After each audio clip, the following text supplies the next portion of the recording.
Y la lectura de hoy viene de la primera carta de San Pablo a los Corintios. Hermanos, doy continuas gracias a Dios por vosotros, por la gracia de Dios que se os ha dado en Jesucristo, porque en Él habéis sido enriquecidos con toda suerte de bienes en toda palabra y en toda ciencia, habiéndose así verificado en vosotros el testimonio de Cristo, de manera que nada os falta en ninguna gracia.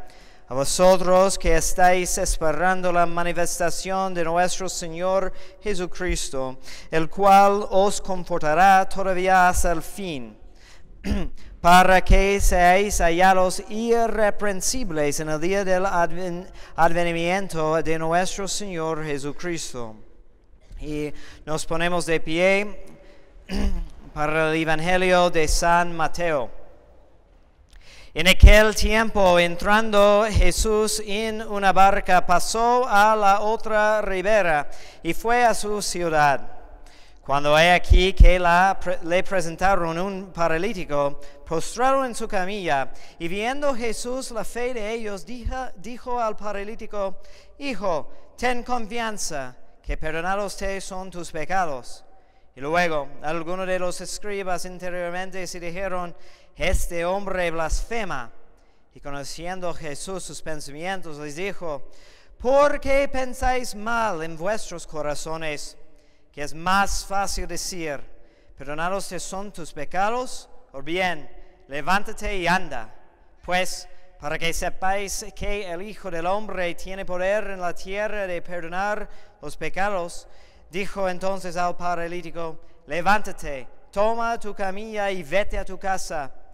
Y levantó y se fue a su casa, y cuando esto vieron los gentes, temieron y alabaron a Dios que dio tal poder a los hombres. Pueden sentarse.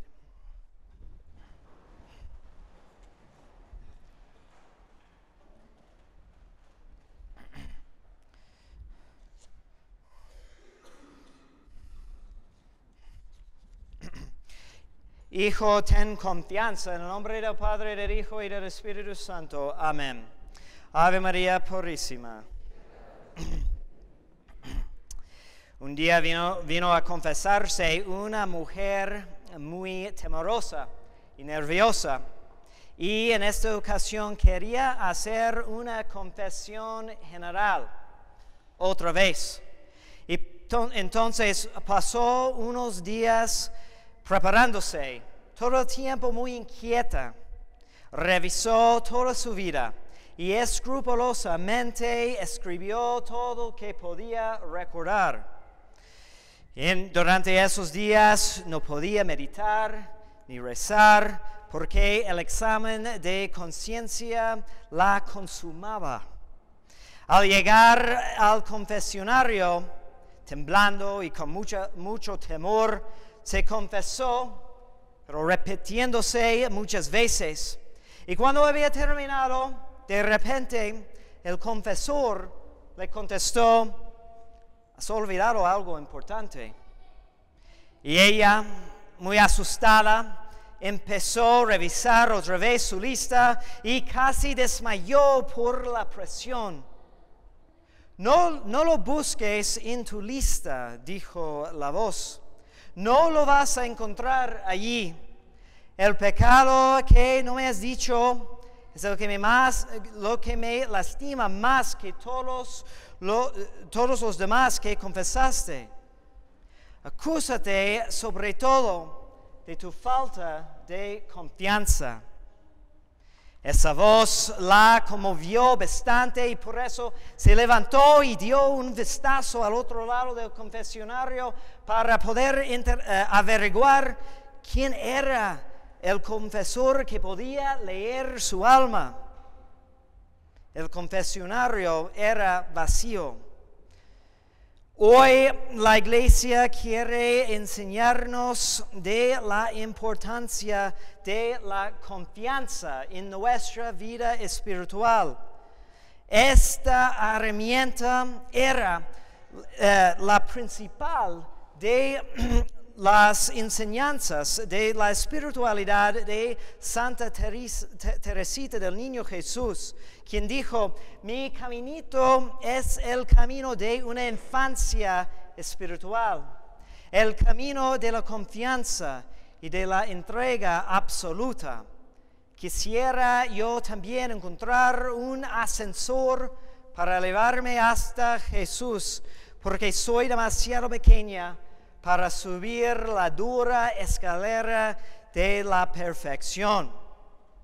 Y esta estrategia no es simplemente una entre muchas, pero Padre Mateo dice que no hay otro camino a la santidad que la confianza. En el Evangelio de hoy, el Señor habla al paralítico diciéndole: hijo. Y en esta palabra hay mucha riqueza, porque es, como decía Santa Teresita, tenemos que ser como niños en los brazos de nuestro Padre Dios, confiados y seguros. Entonces el Señor vio la fe del paralítico y de sus compañeros, sus amigos, que superaron tanto obstáculo para poder llevarlo hacia el Señor.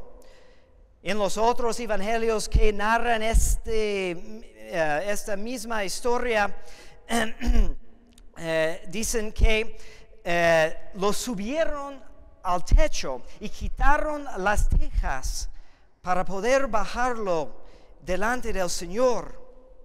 Este es un ejemplo de una fe que genera la confianza, que nunca será derrumbada por nada.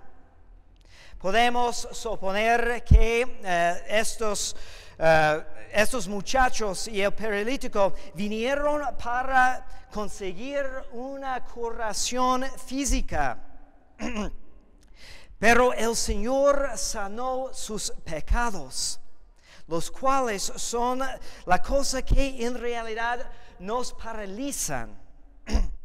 Y al escuchar esta palabra del Señor, el paralítico no se quejó, porque una vez teniendo este encuentro tan íntimo con el Señor, uno tiene que confiar que en realidad el Señor sabe más que nosotros lo que más necesitamos.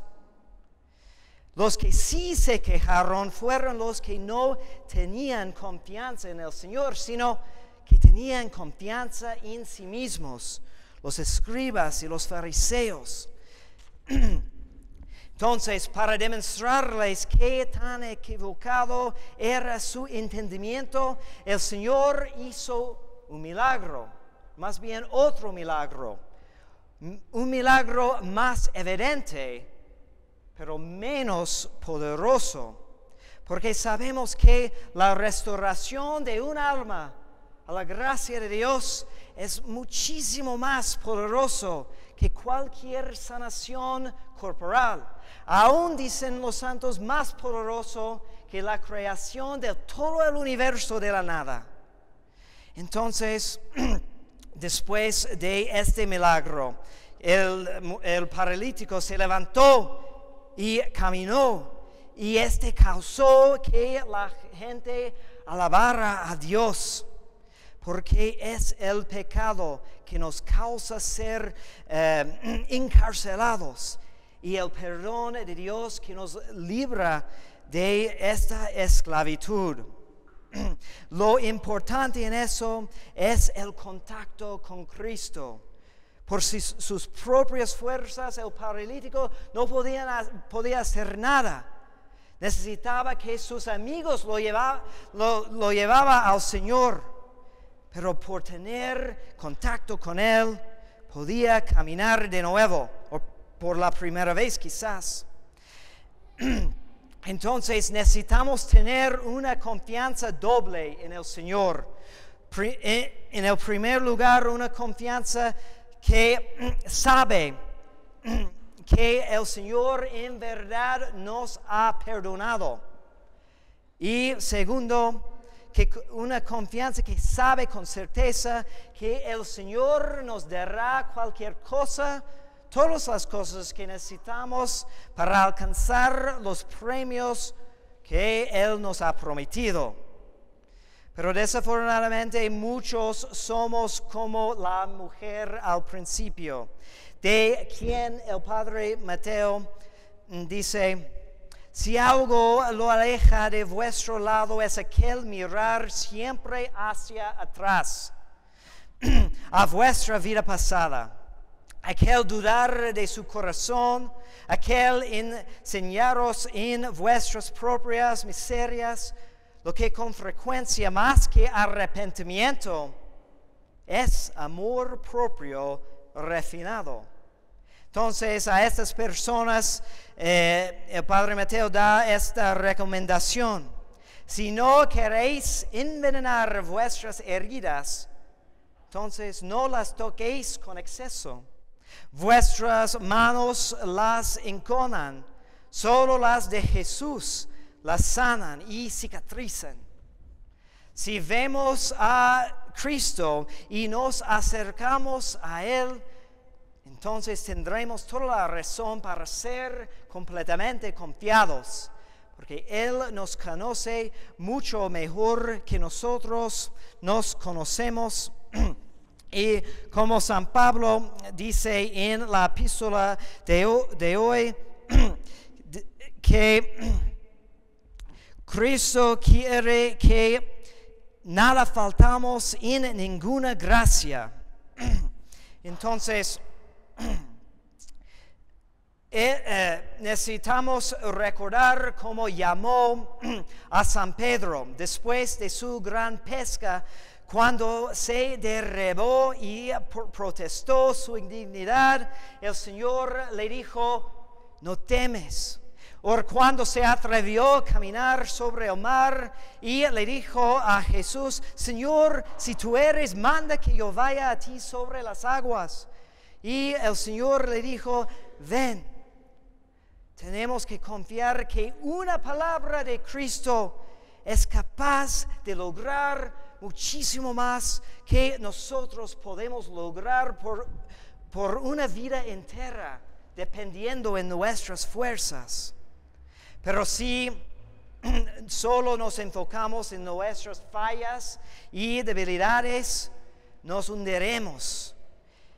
Como dijo igual Santa Teresa de Jesús, dijo: no entiendo por qué hay personas que quieren pasar todo su tiempo pensando en los demonios y en sus pecados, cuando en vez podemos pensar en Dios. Igual decimos en la oración de la misa de hoy: te rogamos, Señor, que tu gracia dirija nuestros corazones, pues sin ti no podemos serte gratos. Pero necesitamos seguir meditando en este Evangelio. Y necesitamos considerar que muy probablemente había otras personas enfermas presentes entre esa multitud, y aunque seguía a Cristo, no fueron sanados, porque se quedaban lejos de Él. Muy probablemente estaban pasando todo el tiempo admirándolo, esperando sentir su poder, aún pidiendo a Dios que les conceda un milagro o que les ayude a acercar, pero no hicieron nada. Y a raíz de esta inercia y timidez y falta de confianza, normalmente hay dos cosas que van conjuntas: el orgullo espiritual y la cobardía. Orgullo porque esas personas prefieren enfocarse en sí mismo y en todos sus defectos y no pueden aceptar que es Cristo quien en verdad es poderoso en nosotros. Y cobardía porque esas personas no quieren enfrentar las dificultades las dificultades de entrar en la batalla, aunque Cristo ya nos ha prometido la victoria. Pensamos en otro ejemplo. Consideramos un soldado. ¿Y qué diríamos de un soldado que al principio dice que va a ir a la guerra porque su nación, sus amigos, su familia están bajo de ataque por enemigos fuertes y determinados? Pero cuando llega el momento de entablar combate, él decide que el curso más prudente es esperar. Y esto a pesar de que todos sus compañeros van a luchar, él se queda a la banda mirando. ¿Presentaríamos este ejemplo a nuestros hijos como lección de virtud y heroísmo? Pero pues tantas veces nosotros somos así. Por ejemplo, la semana pasada hubo la marcha para la familia.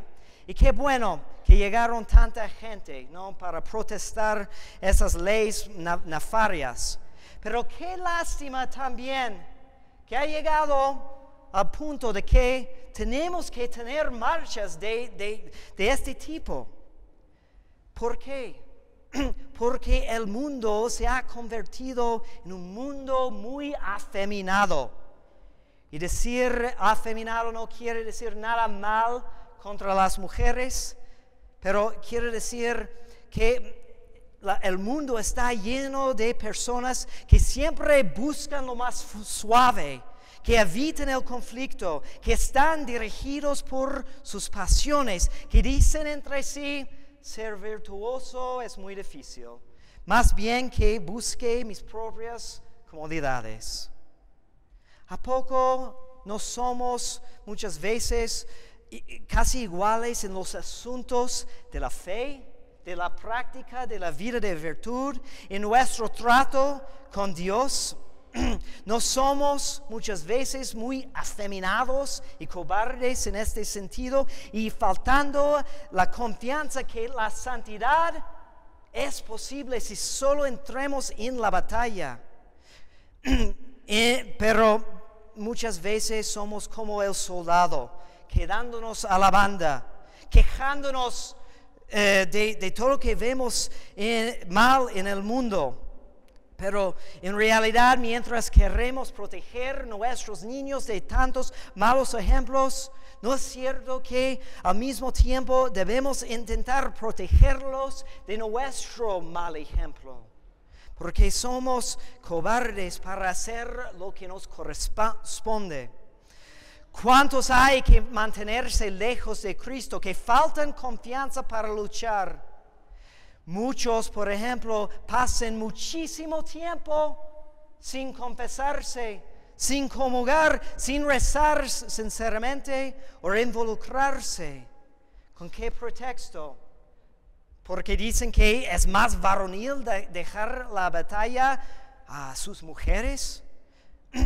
¿Por qué son tan cobardes?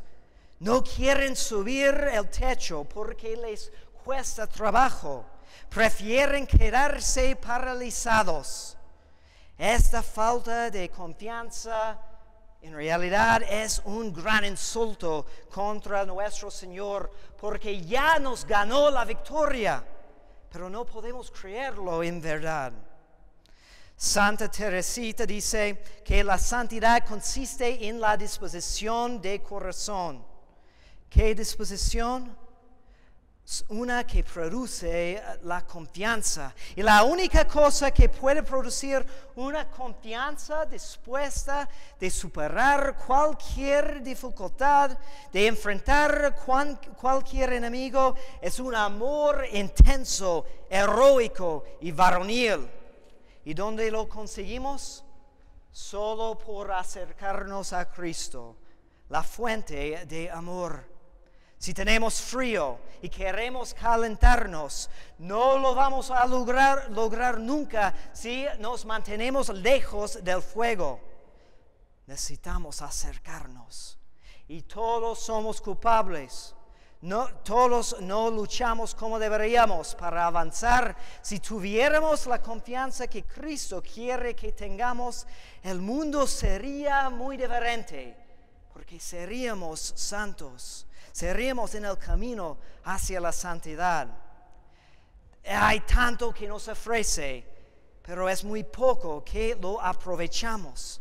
Por ejemplo, siempre les he dicho el reto de intentar visitarlo más en el Santísimo, intentar comulgar solamente una vez más a la semana para seguir avanzando en santidad. ¿Y cuántos lo han aprovechado? Han tomado el reto.